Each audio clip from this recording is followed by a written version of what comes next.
بسم الله الرحمن الرحيم وكان عاقبتهما أنهما في النار خالدين فيها وذلك جزاء الظالمين يا أيها الذين آمنوا اتقوا الله ولتنظر نفس ما قدمت لغد واتقوا الله إن الله خبير بما تعملون ولا تكونوا كالذين نسوا الله فأنساهم أنفسهم أولئك هم الفاسقون لا يستوي أصحاب النار وأصحاب الجنة أصحاب الجنة هم الفائزون لو أنزلنا هذا القرآن على جبل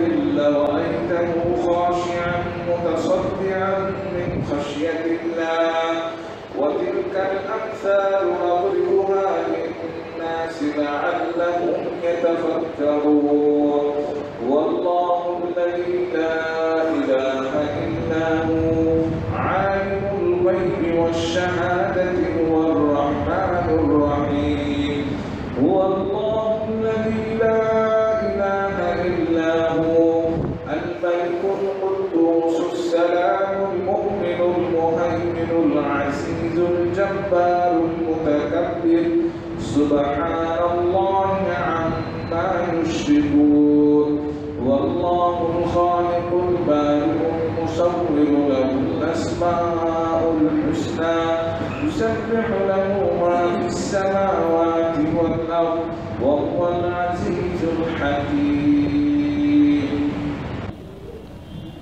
আপনাদের মাঝে এখন বক্তব্য রাখবেন জনাব মতিউর রহমান মাদানী সাহেব। السلام عليكم ورحمة الله وبركاته إن الحمد لله نحمده ونستعينه ونستغفره ونعوذ بالله من شرور أنفسنا ومن سيئات أعمالنا من يهده الله فلا مضل له ومن يضلل فلا هادي له وأشهد أن لا إله إلا الله وحده لا شريك له وأشهد أن محمدا عبده ورسوله صلى الله تعالى عليه وعلى آله وصحبه وسلم تسليما كثيرا أما بعد সম্মানিত ভাতৃমণ্ডলী, আল্লাহ রাব্বুল আলামিনের প্রশংসা এবং প্রিয় নবী সাল্লাল্লাহু আলাইহি সাল্লামের উপর সালাত ও সালামের পর আজ মঙ্গলবার 10ই মুহররম 1446 হিজরি মোতাবেক 16ই জুলাই 2024 আমাদের ধারাবাহিক আলোচনা সহিহুল বুখারীর কিতাব বাদইল খালক সৃষ্টির সূচনা পর্ব নম্বর 12 হাদিস নম্বর ইমাম বুখারী রাহিমাহুল্লাহ সৃষ্টির সূচনা এখানে 3277 নম্বর ধারাবাহিক সহিহ বুখারীর হাদিস নম্বর হচ্ছে 3277। আমাদের অধ্যায়ের বিষয়বস্তু চলছিল ইবলিস এবং তার সেনাবাহিনীর বর্ণনা। গতকালকে একটি আলোচনা হয়েছে এই মর্মে, আর এই মর্মে যে ইবলিস বা শয়তানের সম্পর্কে যে হাদিসগুলি রয়েছে, বিভিন্ন হাদিসগুলি, যে হাদিসগুলিতে নবী সাল্লাল্লাহু আলাইহি ওয়াসাল্লাম শয়তানের কথা বর্ণনা করেছেন। শয়তান সবচেয়ে বড় শয়তান হচ্ছে ইবলিস, আর তার নাম আমাদের দেশে বক্তার বলে আজাজিল।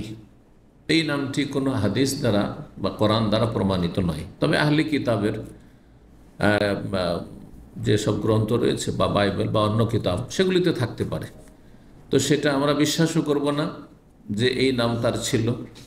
তখন কোন বা ইতিহাস লেখার প্রচলন ছিল, তাই না? আর আমরা অস্বীকারও করব না, বলবো না জাজাজিল ইবলিস। আল্লাহ কোরআনে কি বলেছেন তাকে? ইবলিস। ইবলিসের অর্থ হচ্ছে আল্লাহর রহমত থেকে নৈরাশ, আল্লাহর রহমতের যার কোনো আশা নেই। জি, তো আবুল্লাহ ইউবলিসুল মুজরিমুন কোরআনে রয়েছে, ওখান থেকে ইবলিস যে আল্লাহর রহমত থেকে হতাশ, কোনো আশা নেই তার জন্য। প্রত্যেক পাপিষ্ঠর জন্য যদি কুফরের উপর না মারা যায় তো আশা আছে আল্লাহর রহমতের, কিন্তু ইবলিসের জন্য, ইবলিস বেঁচে আছে কিন্তু তার হেদায়েতের দরজা বন্ধ হয়ে আছে। এমন কোনো জিন বা ইনসান এমন কেউ পৃথিবীতে নেই যে বেঁচে আছে আর হেদায়েতের রাস্তা তার বন্ধ, নিশ্চিত না। যতই পাপিষ্ট হোক না কেন কোনো সময় হেদায়েত হয়ে যেতে পারে, যে কোনো সময় হেদায়েত হয়ে যেতে পারে। কি জানি ওর ভাগ্যে জান্নাত আছে, ও সংশোধন করে নিল সমস্ত রকমের অপরাধ করে, হেদায়েত হয়ে যেতে পারে, তাই না? কিন্তু যখন মারা যাবে শিরক কুফরির ওপর, তখন আর দরজা বন্ধ হয়ে গেছে, তাই না? ইবলিস বেঁচে আছে আর বেঁচে থাকবে কিয়ামত পর্যন্ত, তবুও তার সামনে তওবার দরজা আর হেদায়েতের দরজা কি আছে? বন্ধ। কারণ আল্লাহ ঘোষণা করে দিয়েছেন যে তুমি কিয়ামত পর্যন্ত, ওয়া ইন্না আলাইকা লানাতি ইলা ইয়াউমিদ্দিন, কিয়ামত পর্যন্ত তোমার উপর লানত, লানত। জি। আর ইবলিস বড় শয়তান, আর তার যারা সহচর জিন সেগুলিকে বলা হয় শায়াতিন। শায়াতিন, শায়াতিন শয়তান বহু বচন, যেমন জিনদের মধ্যে শয়তান হয়, এটা সকল মুসলিমই জানে। মানুষও শয়তান হয়, এ কথা কোরআনে কারিমে রয়েছে। শায়াতিন আল ইনসি ওয়াল জিন্নে ইউহি বাযুহুম ইলা বাযিন যুখরুফাল কওলি গুরুরা, সূরা আনাম আল্লাহ বলেছে, ওয়ালাউ শাআ রাব্বুকা মা ফাআল। শায়াতিন আল ইনস ওয়াল জিন, মানুষ শয়তান এবং জিন শয়তান। তারপর সূরা নাস, ইন শারিল ওয়াসওয়াসিল খান্নাস আল্লাযী ইউওয়াসওয়িসু ফি সুদুরিন নাস মিনাল জিন্নাতে, জিন থেকে, ওয়ান নাস মানুষ থেকে। তাহলে যারা মানুষকে কি করে, মানুষকে কুমন্ত্রণা দিয়ে, কুপরামর্শ দিয়ে আর তাদের প্রভাব বিস্তার করে মানুষকে জাহান্নামের পথে নিয়ে যায়, গোমরাহ করে, পথভ্রষ্ট করে, তারা শুধু জিন শয়তান নয়। জিন শয়তান যাদেরকে দেখতে পায় না, আর মানুষ শয়তান যাদেরকে দেখতে পায় তারপরও তাদের জালে ফেঁসে যায়।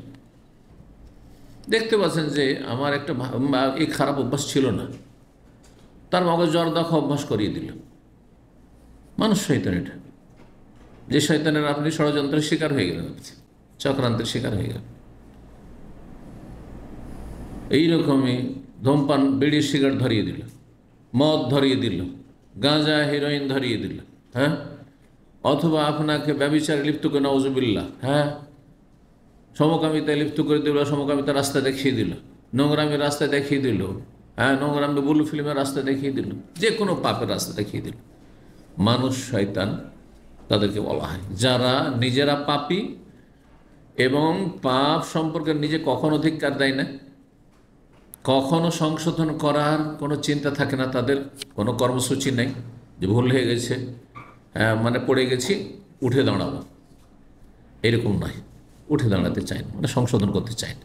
ভুল রাস্তায় চলে গেছে, ইউটার্ন করে ফিরে আসবেন, দুনিয়ার ক্ষেত্রে যেমন করে, এমন হলে বলবো না যে সে শয়তান। তার মধ্যে কিছু কল্যাণ আছে, বলা বাকিয়াত খের, অবশিষ্ট কিছু কল্যাণ আছে, যে সে নিজেকে ধিক্কার দিচ্ছে, ভুল করছে, সংশোধনের চেষ্টা করছে, যদিও শয়তানের জালের শিকার হয়ে যাচ্ছে তাড়াতাড়ি, দুর্বল ইমানের কারণে। আল্লাহ হেফাজত করুন আমাদের।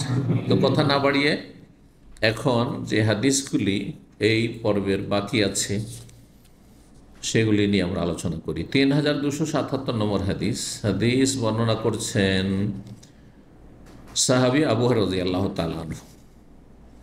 তিনি বলছেন, কালা রাসূলুল্লাহ সাল্লাল্লাহু আলাইহি ওয়াসাল্লাম, রাসূলুল্লাহ বলেছেন, ইযা দাখালা রমাদান, যখন রমজান মাস প্রবেশ করে, ফুতিহাত আবওয়াবুল জান্নাহ, জান্নাতের দরজাগুলি খুলে দেওয়া হয়।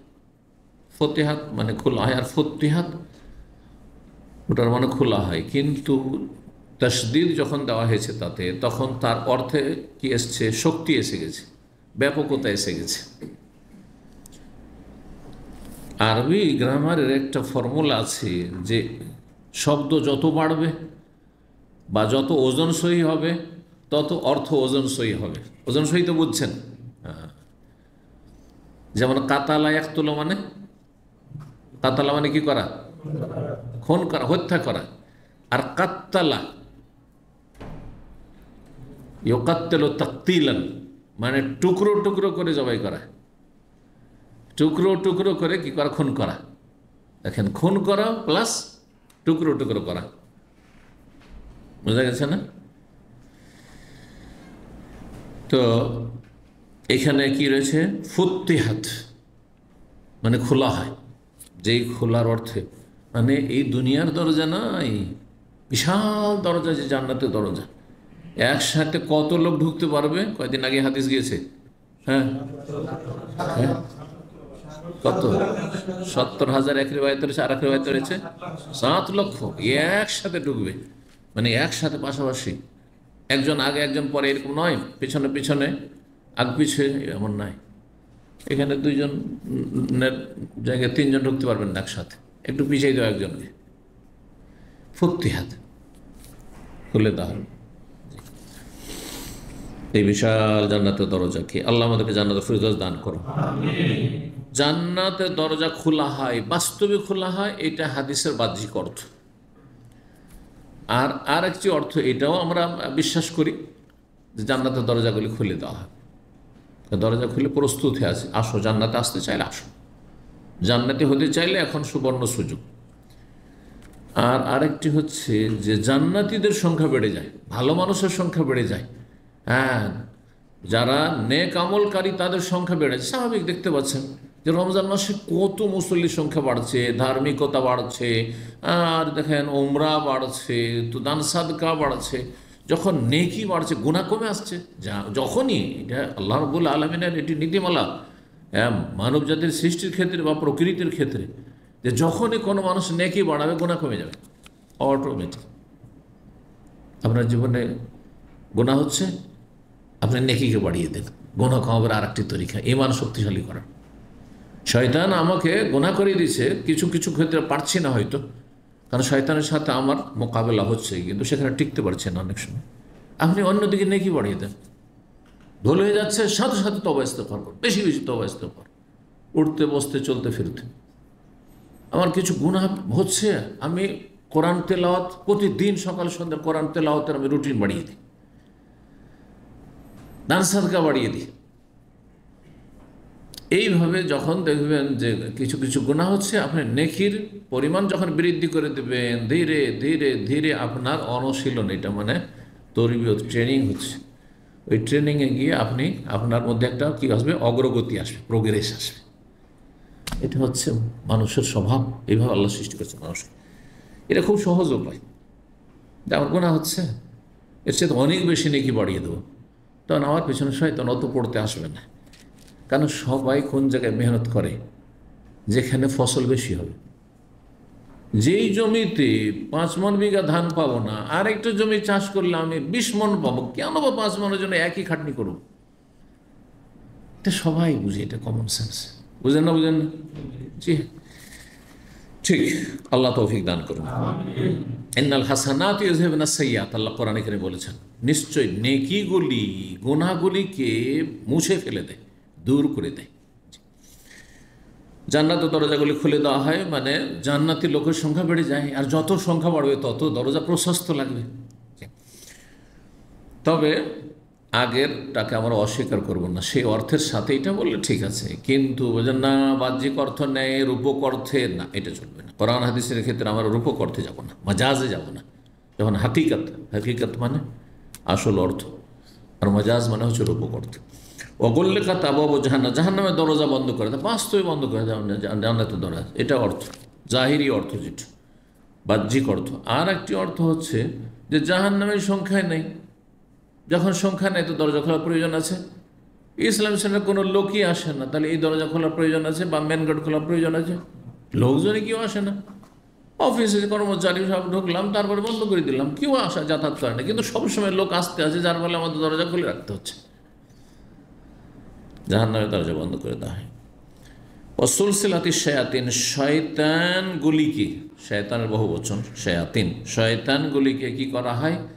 শেকলে বেঁধে দেওয়া হয় বা শেকলাবদ্ধ করে দেওয়া হয়, শৃঙ্খল দিয়ে তাদেরকে বেঁধে দেওয়া হয় শক্ত করে, যাতে করে তারা পথভ্রষ্ট না করতে পারে। বাহ্যিক অর্থ এবং শয়তান এমনিতে যখন মানুষ ভালো আমল খুব বেশি বেশি করতে পারে, শয়তান আর সুযোগ পায় না, সেটার উপকর্ত। কেউ কেউ উপকর্ত করেছেন, সেই জন্য বললাম। কিন্তু যেমনটা বললাম, যেখানে বাহ্যিক অর্থ নিতে কোনো বাধা নেই, আর আমাদের কাছে কোনো দলিল নেই যে বাহ্যিক অর্থ থেকে আমাকে দূরের অর্থে যেতে হবে, কাছের অর্থ বাদ দিয়ে দূরের অর্থে যেতে হবে, তখন আমরা কাছের অর্থ। আমাদের দেশে রূপক অর্থে একটি কথা আছে, আমি 2 ফসল খেলাম, হ্যাঁ, 2 ফসল মানে কি? 2 ফসল খাওয়া মানে কি? জমির কৃষি 2 সিজন মানে 2 বছর। এই জমিটা 2 ফসল খেলাম মানে এই সেন্সে ফসল 2 বছর খেলাম, কিন্তু এখানে বছর বললেন না আপনি। হ্যাঁ, এরকম কিছু অর্থ আছে। কিন্তু যদি বাহ্যিক অর্থ বলে, আমি বাহ্যিক অর্থ বলেছি, একটা হচ্ছে আপনার কাছে টাকা নেই, বললেন যে টাকা নেই, কেউ ধার চাইছে, জানছে যে ধার নিলে আর পাওয়া যাবে না, টাকা নেই। এর দুটো অর্থ, একটা টাকা নেই মানে পকেটে নেই, এটা কাছের অর্থ, হাকিকি, হ্যাঁ মানাল হাকিকি। আরেকটা হচ্ছে মাজাজের উপকর্থ কি, টাকা না মানে হ্যাঁ পকেটেও নেই, একটা টাকা নেই যেটা হাকিকি অর্থ, পকেটেও নেই আর বাসাতেও নেই, মানে টাকা দেওয়ার মতো নেই। আর একটি অর্থ হচ্ছে যে টাকা নেই মানে আমার পকেটে নেই, এখন নেই, মসজিদে এসেছেন, যেমন অনেক সময় মোবাইল নেই, টাকা নেই, কিন্তু বাসাতে অনেক টাকা আছে। তার অনিষ্ট থেকে বাঁচার জন্য বলেন ভাই টাকা নেই আমার কাছে, নিয়ত করলেন যে টাকা নেই মানে আমার পকেটে নেই। আর একটা ভাষা, চালাকির ভাষা হচ্ছে যে ভাই দেওয়ার মতো কোনো পয়সা নেই, মানে খাওয়ার মতো আছে, আমার সংসার চালাবার মতো, কিন্তু আমার মতো কোনো পয়সা নেই। কারণ আপনাকে দিয়ে দিব, আপনি তো আনলিমিটেড, আপনাকে সময় বেঁধে দেওয়া যাবে না, সময় বাঁধে দিল কোনো কাজও হবে না, তো আপনাকে দেওয়ার মতো পয়সা নেই, দেওয়ার মতো পয়সা নেই। মানুষের অনিষ্ট থেকে বাঁচার জন্য এগুলো হেকমত, রূপক অর্থে ব্যবহার করা। তো যাই হোক, 3278 নম্বর হাদিস বর্ণনা করছেন প্রখ্যাত তাবি সাঈদ ইবনে জুবাইর রাহিমাহুল্লাহ তাআলা, বলছেন কুলতু লি ইবনে আব্বাস, আব্দুল্লাহ বিন আব্বাস রাদিয়াল্লাহু তাআলা আমার বিশিষ্ট ছাত্র ছিলেন এবং বড় ইমাম ছিলেন তিনি। তো ইবনে আব্বাস রাদিয়াল্লাহু তাআলা আমার ওস্তাদকে বললাম, জি, ফাকাল হাদ্দাসানা ইবনে, তখন তিনি বললেন যে উবাই ইবনে কাব রাদিয়াল্লাহু তাআলা আনহু হাদিস বয়ান করেছেন। কি বললেন ইবনে আব্বাসকে? ঘটনা, তাহলে হাদিসটা লম্বা আছে, অন্য জায়গায় এখানে সংক্ষিপ্ত করা হয়েছে। প্রসঙ্গ ছিল মূসা আর খাজিরের ঘটনা, মূসা এবং খাজির আলাইহিস সালামের যে ঘটনা, সফরের আপনার বৃত্তান্ত কোথায় আছে বর্ণনা কোরআনে কারীমে? সূরা কাহফে রয়েছে। তো সেই মর্মে বললাম, তো বলে আন্নাহু সামিয়া রাসূলুল্লাহ সাল্লাল্লাহু আলাইহি ওয়াসাল্লাম ইয়াকুল, তিনি রাসূলুল্লাহ বলতে শুনেছি, ইন্না মূসা ক্বালা লি ফাতা, মূসা আলাইহিস সালাম তার খাদেমকে বা তার ছাত্রকে বলেছিল, তার সঙ্গীকে, ফাতা মানে শাব্দিক অর্থ কিন্তু ছাত্র না, শাব্দিক অর্থ হচ্ছে যুবক, ফাতা মানে হচ্ছে যুবক। তো সাধারণত মানুষ খাদেমে রাখে, যুবকদেরকে রাখে, ইয়াং ছেলেগুলোকে রাখে, তাই না? এখন মুরব্বী মানুষ দাড়ি সাদা হয়ে গেছে, ওকে খাদেম, ওকে বলতে লজ্জা লাগবে যে এটা দেন আর ওইটা দেন, লাগবে না? হ্যাঁ, এই জন্য টিবয় হিসাবে মুরব্বী রেখে অনেক সময় সমস্যা হয় না অফিসে, কিন্তু টিবয় ও দাড়িওয়ালা রাখতে চায় না। আর তারপরে দাড়িওয়ালা রাখো, কিন্তু যুবক রাখো, কিন্তু কিছু লোকের মানে ফাঁসে কানা সেন্স আছে তাদের, সেটা আমি সাথে একমত নাই। কিন্তু বয়সের দিক থেকে ধরেন মুরব্বী 40-50 হয়ে গেছে, আর তাকে টিবয় হিসেবে রাখা হয়েছে, পিয়ন হিসেবে, আর তাকে হুকুম করে এইটা নিয়ে আসো, এইটা করো, বেয়াদবি মনে হচ্ছে। অনেক সময় অফিসার হয়তো ওর চাইতে বয়সে কম, সবাই ওরকম অভদ্র নয় যে আমি আমার পোস্ট হিসেবে কথা বলছি, বয়স আমার বাপের বয়সের বা আমার বড়ো ভাইয়ের বয়সের, ঠিক না? এই জন্য বয়সের দিক থেকে ছোটো হলে সুবিধাই কাজগুলি নিতে। তো তার সঙ্গীকে বললেন, সফর সঙ্গী কে ছিলেন? তাফসীর কিতাবাতে রয়েছে ইউশা বিন নুন, আতেনা গাদা আন্না, ক্ষুধা লেগেছে, আর সাথে মাছ ভাজি করে নিয়ে গেছেন। হ্যাঁ, মাছ ভাজি করে নিয়ে গেছেন যে যখন প্রয়োজন হবে সফরে খাবো দুজন। এখন আমাদের দুপুরের খাবার দাও, গাদা খাবার দাও। কালা, তখন তার মনে পড়েছে, আর আয়তা, আচ্ছা আপনি জানেন কি? ঈদ আওয়াই তো জানেন বলি, অথচ জানেন বলে জিজ্ঞাসা উদ্দেশ্য নাই। আরে জানেন কি হয়েছে, জানেন উদ্দেশ্য, কিন্তু জানেন জিজ্ঞাসা করা নয়। ঠিক ওই রকমই এই অলঙ্কারপূর্ণ ভাষাইটি। আর আয়তা, আপনি দেখেছেন কি বা আপনি জানেন কি উদ্দেশ্য নয়। আর আয়তা, জি, আর আয়তা ঈদ আওয়াইনা, জি জানেন ব্যাপারটা কি? ঈদ আওয়াইনা ইলা সাখরা, যখন আমরা আশ্রয় নিয়েছিলাম বিশ্রাম করার জন্য একটি পাথরের পাশে, একটা বড় পাথর ছিল, সে পাথরের পাশে বা সে পাথরে তারা আশ্রয় নিয়েছিলেন কি করার জন্য? একটু দুপুরবেলা রৌদ্র হয়েছে, একটু এখানে একটু বিশ্রাম নিয়ে আরাম করে নিই, তারপর যাও। ফাইনি নাসিতুল হোতা, সেখানে কিন্তু মাছটি ভুলে গেছিলাম, হুত মানে বিশাল বড় মাছ ছিল, কিন্তু আর বড় মাছ ভাজি করে নিয়েছে, ভেজে নিয়ে গেছে। হ্যাঁ, আর সেই মাছটি তাদের সাথে আছে, বড় মাছ ফ্রাই হয়ে গেছে, নিয়ে গেছে, খাবো। হ্যাঁ, আর তারপরে মাজমাউল বাহরাইন, হ্যাঁ, দুটো সাগরের হ্যাঁ মিলন কেন্দ্র, দুটো সাগরে সে একসাথে মিলিত হচ্ছে, সেই জায়গায় ছিল সেটি। হাত্তা ইযা বালাগা মাজমাল বাহরাইন, জি জি মাজমাল বাহরাইন। তো সেখানে একটি পাথর ছিল, সেখানে আরাম করছিলেন। ওখানে মাছটি জীবিত হয়ে যায়। মাছটি কি হয়? জীবিত হয়ে লাফ দিয়ে গিয়ে সাগরে পড়ে যায়। লাফ দিয়ে সাগরে পড়ে চলে যায়, নাস্তা চলে গেছে, লাফ দিয়ে জীবিত বলছে ফাইনি নাসি। তো সেখানে কিন্তু মাছটি আমি ভুলে যাই। ওমান সানিউল্লাহ শয়তান, আমাকে শয়তান ছাড়া আর কিছুতে ভুলাইনি, না হলে আমি কি বলি? আমি তো আপনার খেদমতে সাথে এসেছি। হ্যাঁ, কিন্তু সাথে সাথে বলবো মনে করেছি, বলতে ভুলে গেছি। তারপরে চলতে শুরু করেছেন দুইজনে, এগিয়ে চলে গেছেন। আরে আল্লাহ তো বলেছেন যেখানে তোমার কি হবে, যেখানে কি হবে মাজমাউল বাহরাইন, আর যেখানে মাছ, সেইখানে করে তোমার অবস্থা আছে, মানে খাজরকে পাবে সেখানে। তো তুমি চলো, ফিরে চলো সেখানে। ওয়াইদ কালা মূসা লিফাতাহু আতিনা গাদা'ানা লাকিয়ানা মিন সাফারিনা হাযা নাসাবা। জি, তারপরে হাফেজ নেই। ওয়াইদ কালা মূসা লিফাতাহু আতিনা গাদা'ানা লাকিয়ানা মিন সাফারিনা হাযা নাসাবা ক্বালা আরাআইতা ইযা ওয়াইনা ইলা সাফারাতি ফাইন্নী নাসীতুল হুদ ওয়া মা আনসানিহু ইল্লা আশ-শায়তানু ওয়াত্তাখাযা সাবিলাহু ফিল বাহরি সারাবা ফালাম্মা জাওয়াজা ক্বালা লিফাতাহু আতিনা গাদা'ানা লাকাদ লাকিনা মিন সাফারিনা হাযা নাসাব।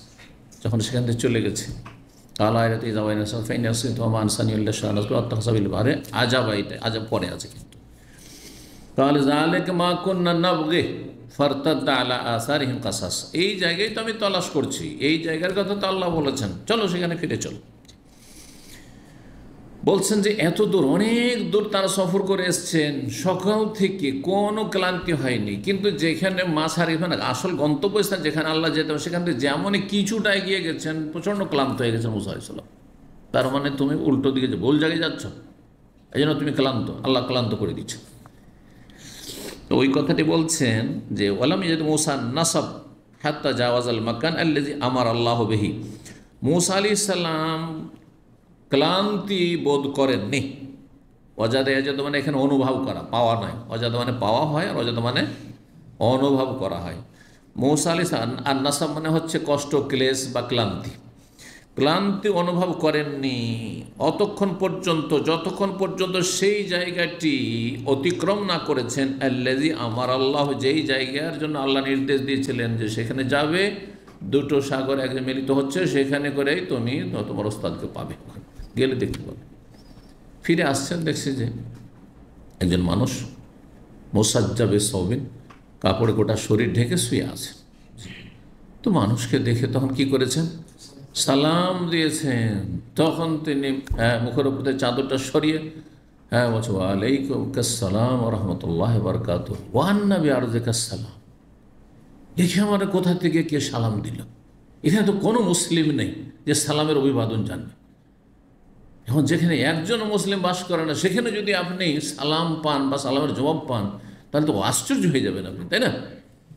তো ওয়া আন্নাবি আরযিকা সালাম খাজির বলছে। যাই হোক, তারপরে পরিচয় হলো, আর তারপর যে আল্লাহ রাব্বুল আলামিন আমাকে বলেছেন আসতে, এখন আপনার সঙ্গী হন। আর তারপরে না ধৈর্য ধরতে পারবে না, আর শর্ত, কড়াকড়ি শর্ত, আর তারপরে একটা কথা বলা যাবে না আমার সাথ ধরলেন। তো লম্বা হাদিস রয়েছে, সহিহ বুখারীতে আছে। তো এই ছিল হাদিস। এখানে অধ্যায়ের সাথে কি মিল? ওই যে শয়তান ভুলিয়ে দিয়েছে, মানুষকে শয়তান ভুলায়। এই জন্য আল্লাহ কোরআনে বলেছেন, শয়তান যখন ভুলায় তো শয়তানের বিরুদ্ধাচরণ করে, তাকে অসন্তুষ্ট করে আল্লাহকে সন্তুষ্ট করতে হবে। আর আল্লাহকে সন্তুষ্ট করা আর শয়তানকে অসন্তুষ্ট করা হয় জিকির দ্বারা, জিকিরুল্লাহ। এই জন্য কি বলতে হবে, আল্লাহর নামের জিকির করতে হবে যখন যেটা উপযুক্ত। ইস্তিগফারের জায়গায় ইস্তিগফার, কখনো আস্তাগফিরুল্লাহ, এটি আল্লাহর জিকির, কখনো বিসমিল্লাহ আল্লাহর জিকির, কখনো লা ইলাহা ইল্লাল্লাহর জিকির। জি, আল্লাহ কোরআন বলছে ওয়াজকুর রাব্বাকা ইযা নাসিতা, হে নবী, যখন তুমি ভুলে যাবে তখন কি করিও? রবের জিকির আজকার করিও। আল্লাহ পরীক্ষিত। কোনো মাসলা হঠাৎ করে বা কোনো একটা পয়েন্ট মনে এসেছিল, কোনো একটা কথা বলবো, সাথে সাথে ভুলে যাচ্ছেন, সেই সময় আপনি পড়েন লা হাওলা ওয়ালা কুওয়াতা ইল্লা বিল্লাহ অথবা আস্তাগফিরুল্লাহ। ইস্তিগফারে দরজা খুলে যায়, ইস্তিগফার সংকীর্ণ দরজা উন্মুক্ত হয়ে যায় বা বন্ধ দরজা উন্মুক্ত হয়ে যায়। যে কোনো জিকির আজকার করেন না, তাহলে কি হবে? মনে চলে আসবে, ইনশাআল্লাহ স্মরণে চলে আসবে। অভ্যাস করার চেষ্টা, যখন একটা কথা ভুলে গেলেন জিকির আজকার করেন, মনে হয়ে যাবে। 3279 নম্বর হাদিস বর্ণনা করছেন আব্দুল্লাহ বিন ওমর রাদিয়াল্লাহু তাআলা আনহু বলছেন, রাআইতু রাসূলুল্লাহ সাল্লাল্লাহু আলাইহি ওয়াসাল্লাম, আমি রাসূলুল্লাহ সাল্লাল্লাহু আলাইহি ওয়াসাল্লামকে দেখেছি, ইউশিরু ইলাল মাশরিকি, তিনি মদিনা থেকে পূর্ব দিকে ইঙ্গিত করছেন, পূর্ব দিক, এদিকে মদিনা থেকে ইঙ্গিত করছেন পূর্ব দিকে, আর বললেন ইঙ্গিত করে, হা ইন্নাল ফিতনাতা হাহুনা, শোনো বা সাবধান, হা হারফে তামবি, হ্যাঁ সতর্ক করার জন্য, মানে সাবধান, ইন্নাল ফিতনাতা হাহুনা, নিশ্চয়ই যত ফিতনা ফাসাদ হবে এই দিক থেকে হবে, এই দিক থেকে হবে, এই দিক থেকে হবে, পূর্ব দিক থেকে। পূর্ব দিক হচ্ছে আরদুল ফিতন, হ্যাঁ ফিতনার দেশ বা ফিতনার ভূমি। জি, ইন্নাল ফিতনাতা হাহুনা, নিশ্চয়ই ফিতনা এই দিক থেকে হবে, মিন হাইসু, যেখানে ইয়াতলু কারনুশ শয়তান, শয়তানের শিং উদিত হবে, মানে শয়তানের দল, কারনুন মানে দল হয়, হ্যাঁ শয়তানের দল সেখান থেকে বেরোবে। জি, যুগে যুগে শয়তানের দল সেখান থেকে বেরোবে। আর পূর্ব দিকে তখন, পূর্ব দিক বলতে বোঝানো হইতো হেজাজ থেকে বা জাজিরা আরবি, আরব দেশ থেকে ইরাককে বোঝানো হইতো। ইরাক পূর্ব বলতে ইরাক, পূর্ব দিকে ইরাক ছিল। সৌদি আরব শেষ হলে পূর্ব দিক কি? ইরাক। আর তখনকার ইরাক ইরান সব এক ছিল, ইরাক ইরান তখন একসাথে ছিল। আর পুরোটার ভাষাই ছিল ফার্সি ভাষা। আর সেখানে মজুস ছিল, সব অগ্নিপূজক, মানুষকে তারা দাস বানিয়ে, গোলাম বানিয়ে রেখেছিল, এবং মানুষের পূজা করতো সেখানে, রাজাদের পূজা করতো সেখানে প্রজারা, জি মজুসীদের মধ্যে। তো আর তারপরে পূর্ব দিক ওখান থেকে শুরু করে তখন যখন ইরান ইরাক হলো, তাহলে তারপরে চলে গেল অখণ্ড ভারত, সেটাও পূর্ব দিকে। আর তারপর যত পূর্ব, আর পূর্ব দিকে চাইনা, হ্যাঁ সবগুলিতে ফিতনা বেশি, তুলনামূলক। জি, তুলনামূলক ফিতনা বেশি। যত ধর্মীয় ফিতনা, যত রকমের তরিকত, সব ইরান ইরাক আর ভারত উপমহাদেশে পয়দা আছে। এমন কোনো ধর্মকর্ম আর এমন কোনো তরিকা নেই যা ভারতে পাবেন না আপনি।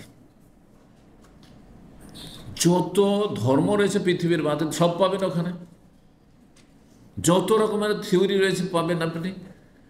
আর মুসলিম ধর্মের যত তরিকত রয়েছে সবগুলি পাবেন। নাহলে এমনি আপনাদের হক্কানি পীরক কত তরিকা পেয়েছে, তাদেরই যদি তরিকা এতটি হয়, হক্কানিদের কতটি? 126 তরিকা হক্কানিদের, তাহলে ভণ্ডদের কতটি তরিকা? এই কথিত হক্কানি।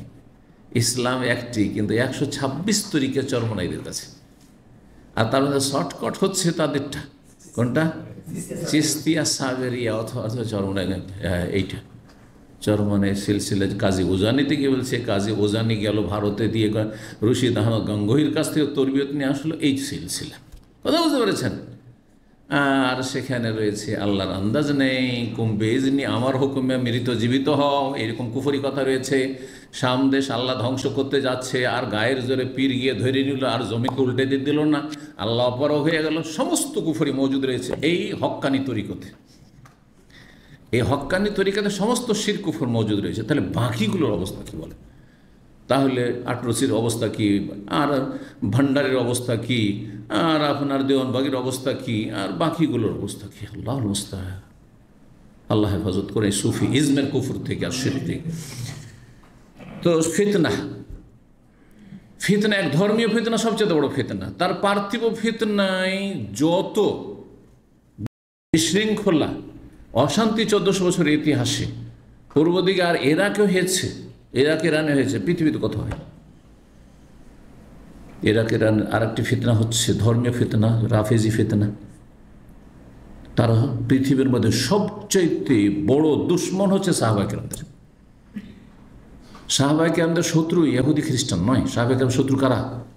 কোন ইহুদি খ্রিস্টান সাহাবায়ে কেরাম গাল দিচ্ছে আবু বকর ওমরকে জাহান্নামী বলছে? কারা বলছে? মাত্র 5 জন সাহাবী ছাড়া সব মুনাফিক হয়ে জাহান্নামী, সব তাদের কাছে, এই রাফেজিদের কাছে।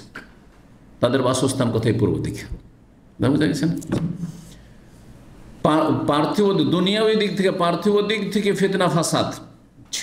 হোসেন রাদিয়াল্লাহু তাআলা আনহুকে তার সাথী সঙ্গীদেরকে শহীদ করেছে কোথায়? ইরাক। হাজ্জাজ বিন ইউসুফ যে কুখ্যাত খুনি, মুসলিম উম্মার ইতিহাসে বড় বড় আইম্মাকে ওলামা সাঈদ ইবনে জুবাইর রাহিমাহুল্লাহ ইবনে আব্বাসের ছাত্র, তাকে ধরে নিয়ে এসে খুন করেছে। আর তারপরে কখন বদদুয়া দিয়েছিলেন তিনি যে আল্লাহ আমার পরে যেন আর কাউকে খুন না করতে পারে। তারপর চিৎকার করে করে হালাক হয়েছে, এ অভিশপ্ত। তো কথা হচ্ছে যে এইগুলো সব ইরাক থেকে হয়েছে।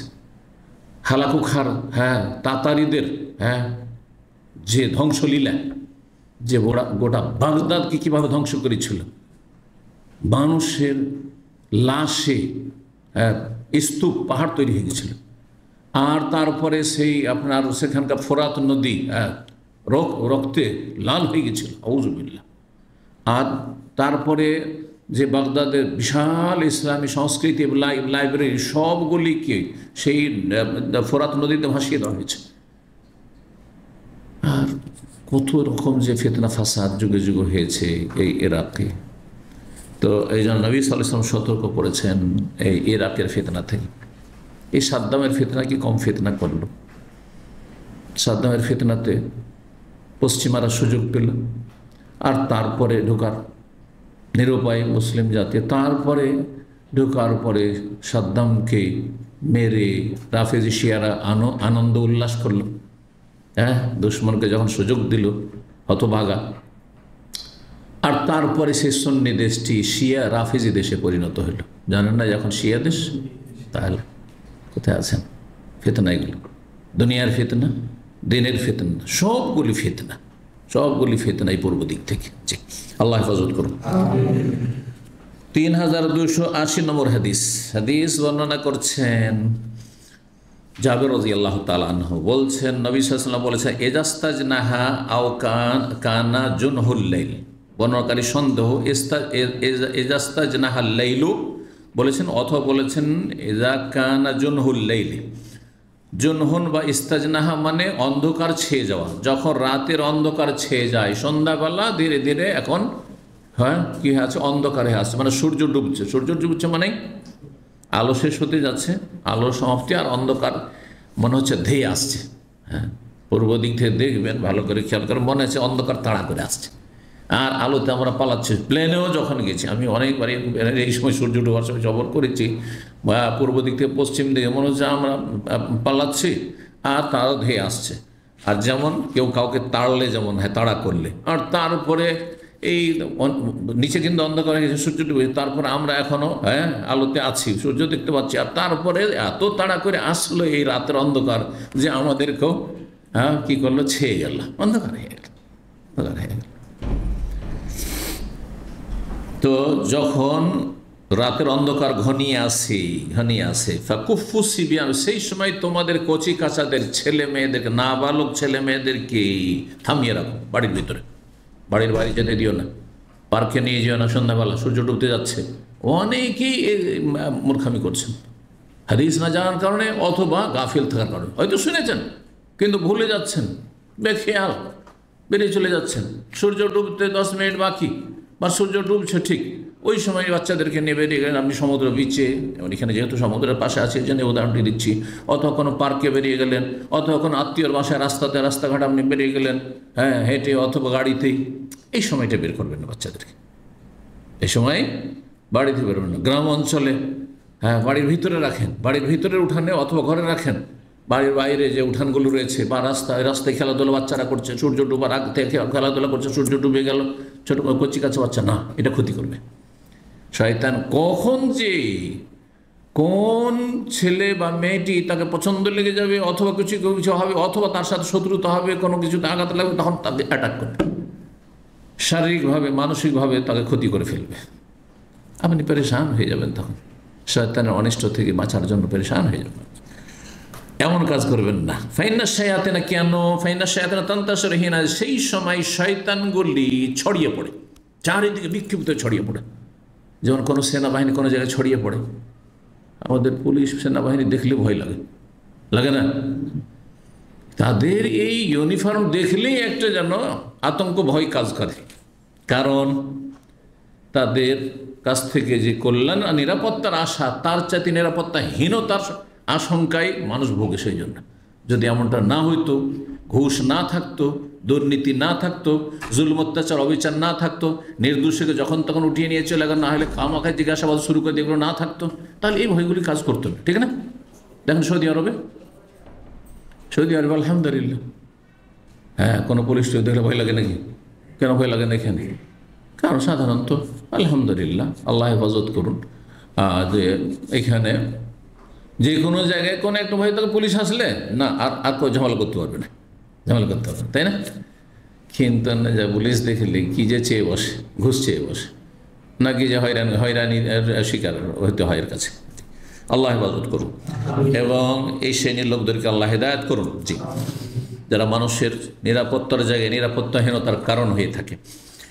শয়তান ছড়িয়ে পড়ে। ফাইজা যাহাবা সাআতুম মিনাল ইশা, সন্ধ্যাবেলার কিছু অংশ যখন চলে যাবে, আধা ঘন্টা হয়ে গেল, তখন বের হন। বা 1-8 ঘন্টা আগে বেরিয়ে যান, দিয়ে কারো বাসা যাবেন, আগে উঠে যান। বাইরে রাস্তাঘাটে ঘোরাঘুরি করবেন না, পার্কে ঘোরাঘুরি করবেন না, কর্নিশে ঘোরাঘুরি করবেন না, আগে বেরিয়ে চলে গেছেন, ঠিক আছে।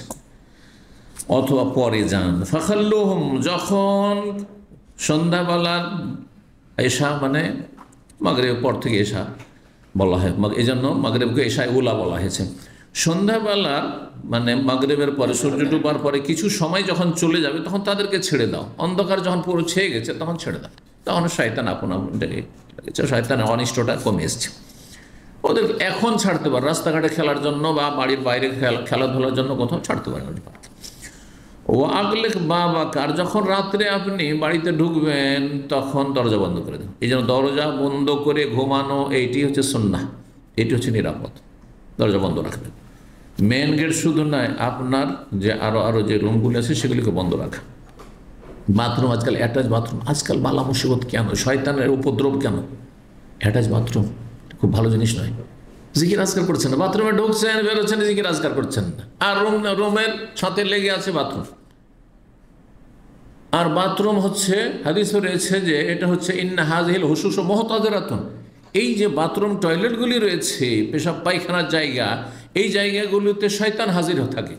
মুহতাযিরাতুন মানে তাহযুরহু শায়াতিন, শয়তান সবসময় উপস্থিত থাকে, বিদ্যমান থাকে। জি, যখনই আজান হয়, একামত হয়, তখন শয়তানের পালিয়ে বাথরুমে আসে না, নাপাক জায়গায় আসে না, ওদের জায়গা হচ্ছে নাপাক জায়গা। তো এই জন্য অ্যাটাচ বাথরুম যদি থাকে, ঠিক আছে, জায়েজ, কিন্তু দরজাগুলো বন্ধ রাখেন, রুমের সাথে দরজা খুলে রাখেন। সতর্কতা অবলম্বনে আল্লাহ তৌফিক দান করুন। দরজা বন্ধ করে দেন, ওয়াজকুর ইসমাল্লাহ, বিসমিল্লাহ বলে, আল্লাহর নাম জিকির করুন, বিসমিল্লাহ বলে দরজা বন্ধ করেন। বাড়িতে ঢুকলেন, দরজা বন্ধ করে বিসমিল্লাহ বলে, তালা ঢুকতে পারবে না। ওয়াজকুর, তারপর বলছে ওয়াতফি মিসবাহাকা, তোমার বাড়িতে যে প্রদীপ রয়েছে, সে লন্ঠন থাক, ল্যাম্প থাক, আর এক যুগের আমাদের ওই প্রদীপ চেরাগ ছিল, সে চেরাগ বুঝেন তো, অথবা যাই থাকে না, অতিরিক্ত লাইট জ্বালিয়ে রাখার জন্য, এটাও একটা বিদ্যুৎ। হ্যাঁ, যখন অফ থাকবে তখন নিরাপদ, তাই না? এই যে আজকাল বিদ্যুতের সমস্যাগুলি হচ্ছে, আর আগুন লেগে যাচ্ছে বাড়িতে, হ্যাঁ, ঘুমন্ত অবস্থায় আপনি লাইট জ্বালিয়ে রেখেছেন বিনা প্রয়োজনে, কেন? একটা লাইট যথেষ্ট হয়তো হলে, যাতে মোটামুটি পুরোটা আলো হচ্ছে, একেবারে অন্ধকার হয়ে থাকবেন না, কারণ অন্ধকারে আবার শয়তান সুযোগ নিতে পারে। ওয়াজকুর ইসমাল্লাহ, বিসমিল্লাহ, যখন আপনি প্রদীপ নিভাবেন, যেখানে বিশেষ করে আগুনের আশঙ্কা রয়েছে, নেভিয়ে, এমনকি হাদিসে চুলাতে যদি আগুন থাকে, চুলার আগুনকে জেলে রেখে, অনেক বাড়িঘর গ্রাম অঞ্চলে জ্বলে যেত রাত্রে, হঠাৎ বাতাস উঠে গেছে, আর ওইটা বাড়িঘর জ্বালিয়ে দিয়েছে, সব শেষ, গোটা গ্রাম শেষ, ওই চুলার আগুনে নিভিয়ে দেন। রাত্রে আমাদের দেশে মহিলা রান্না বান্না করতো, হ্যাঁ, পাকশা করে খেলো ভাত ধুমধাম করে, আর পন্তা ভাত যেন আবার যেও রেখে দিল, পন্তা খাওয়া অভ্যাস, আর তারপরে চুলাতে, হ্যাঁ, আগুন দগদগ করছে, আর সেটা একটু বাতাসে উড়ে গেছে বা শয়তান উড়িয়ে দিয়েছে, শয়তান বাড়ি ঘর চালিয়ে দিতে পারে মানুষের। নিজেকে ধ্বংস করলেন, নিজের আত্মীয় স্বজন আর গ্রামবাসী প্রতিষ্ঠা তাদেরকে ধ্বংস করলেন আপনি। বিসমিল্লাহ বলবেন, বলছেন ওয়া ওকে সেকা আকা, তোমার পান পাত্রের মুখটা বেঁধে দাও। পানপত্র তখন মশক হতো, বাঁধতে হতো, বাঁধার থাকলে বাঁধবেন, এটা পানিটা খুলে রাখবেন না, এটা খুলে রাখবেন না। কি করবেন? বন্ধ করে রাখবেন। গ্লাসে পানি আছে না, ওইভাবে রাখবেন না, গ্লাস খোলা রাখবেন না আপনি। লোটায় পানি আছে, খুলে রাখবেন না। পান পাত্রকে মুখ বন্ধ করে দেন, ওয়াজ করিস বিসমিল্লাহ বলে, মুখটা বন্ধ করবেন বিসমিল্লাহ বলে। ওখাম্মের এনাগা, তোমার বাসনপত্র, সে খাবার দাবার যত বাসন থালা বাসন আছে সবগুলি কি করেন? ঢেকে দেন, ওয়াজ করে বিসমিল্লাহ বলে। এই জন্য যে কোনো খাবার দাবার এই যে খোলা রেখে দা, এটা ক্ষতি করে। এক তো শয়তান সুযোগ নেবেন যেটাতে ক্ষতি হতে পারে, আর একটি হাদিস এখানে মিলিয়ে নেন তার সাথে, খুব গুরুত্বপূর্ণ এগুলো বিষয় কিন্তু, যে কারণ সবাই দুনিয়ার অনিষ্ট থেকে, খারাপি থেকে, কষ্ট থেকে বাঁচতে চায়। আল্লাহর আজাব গজব যেমন রহমত নাজেল হয়, তেমন বিশেষ বিশেষ সময় আল্লাহর আজাব গজব আসমান থেকে নামতে থাকে। নবী সাল্লাল্লাহু বলছেন না, মাজা অনজিলাল্লাইলাতু মিনাল ফিতানে, আজকে রাতে কত যে ফিতনা ফাসাদ আর অশান্তি নাজিল হইল আকাশ থেকে। জি, তো বালা মুসিবত নাজিল হইতে থাকে। বছরে একটি রাত রয়েছে যেই রাতে আল্লাহর আজাব গজবগুলি, বিভিন্ন রোগগুলি, এই যে ভাইরাস বলছেন, এই যে করোনা আসলো মহামারী নামে, আর যদি কোনো পানপাত্র বা খাদ্যের থালা বাসন কোনো কিছু আবার খাবার দাবার খোলা পায়, তাহলে সেখানে গিয়ে পড়ে যায়, আর সেটা খেলেই বা পান করলেই তখন আক্রান্ত হবে। আর সেখান থেকে একজন এই রোগে আক্রান্ত হলো ভাইরাসে, আর তারপর সেটা ছড়িয়ে পড়ল। এরকমটা সতর্কতা অবলম্বন করতে হবে। ওয়াজ করে বিসমিল্লাহ বলে ঢেকে দিতে হবে। যদি কিছুই না পাও ঢাকার জন্য, একটা থালা ঢাকার জন্য আর একটা থালা লাগবে, ধরেন খাবার দাবার ঢাকার জন্য পাচ্ছেন না, এটা কাগজ দিয়ে, পেপার দিয়ে, কোনো কিছু দিয়ে। ওয়ালাও তারেজ আলী শাইয়ান, অন্য রেওয়াতে রয়েছে উদান, একটা লকড়ি কাঠি আছে, লকড়ি টুকরি আছে, কিছু আছে, তা দিয়ে ঢেকে দেন আপনি, অন্য কিছু দিয়ে হলেও ঢেকে ফেলেন।